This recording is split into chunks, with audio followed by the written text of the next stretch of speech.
2025 April 22న Jammu కాశ్మీర్లోని పహల్గామ్ సమీపంలో బైసారా లోయలో జరిగిన ఈ ఉగ్రవాద దాడిలో 26 మంది పర్యాటకులు ప్రాణాలు కోల్పోయారు.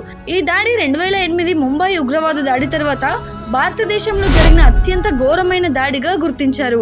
అలానే మోడీ గారు కూడా ఈ దాడిని కిరాతక చర్యగా అభివర్ణించి ప్రధానమంత్రి నరేంద్ర మోడీ గారు ఈ దాడి జరిగిన వెంటనే తన సౌదీ అరేబియా పర్యటనని మధ్యలోనే ముగించి భారత్కి తిరిగి వచ్చేశారు. ఆయన ఈ దాడిని ఖండిస్తూ బాధ్యుతులకు న్యాయం చేస్తామని చెప్పి హామీ ఇచ్చారు. కేంద్రం హోంమంత్రి అమిత్ షా శ్రీనగర్ కు చేరుకొని పరిస్థితుల్ని సమీక్షించారు. ఈ దాడిపై ఖండిస్తూ బాధితుల కుటుంబాలకు సానుభూతి తెలిపారు.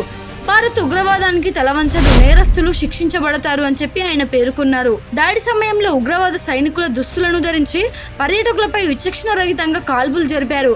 అలానే ఒక మహిళ సాక్షి ప్రకారంగా ఆమె భర్తను హత్య చేసిన తర్వాత ఉగ్రవాదులు ఆమెకు ఇది మోదీకి చెప్పు అని చెప్పారు. ఈ దాడి అమెరికా, యునైటెడ్ కింగ్డమ్, చైనా వంటి దేశాల నాయకులు ఖండించారు.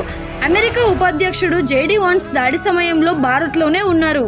దాడి తర్వాత భారత భద్రతా దళం ఉగ్రవాదుల కోసం గాలింపు చర్యలనేవి ప్రారంభించారు. ఈ దాడికి కాశ్మీర్ రెసిస్టెన్స్ అనే ఒక ఉగ్రవాద సంస్థ బాధ్యత వహిస్తుంది. ఈ ఉగ్రవాద దాడిపై ఖచ్చితంగా ప్రతి ఒక్క భారతీయుడు రెస్పాండ్ అవ్వాలి. సో ఖచ్చితంగా మీ అభిప్రాయం ఏంటి అనేది కామెంట్ చేయండి.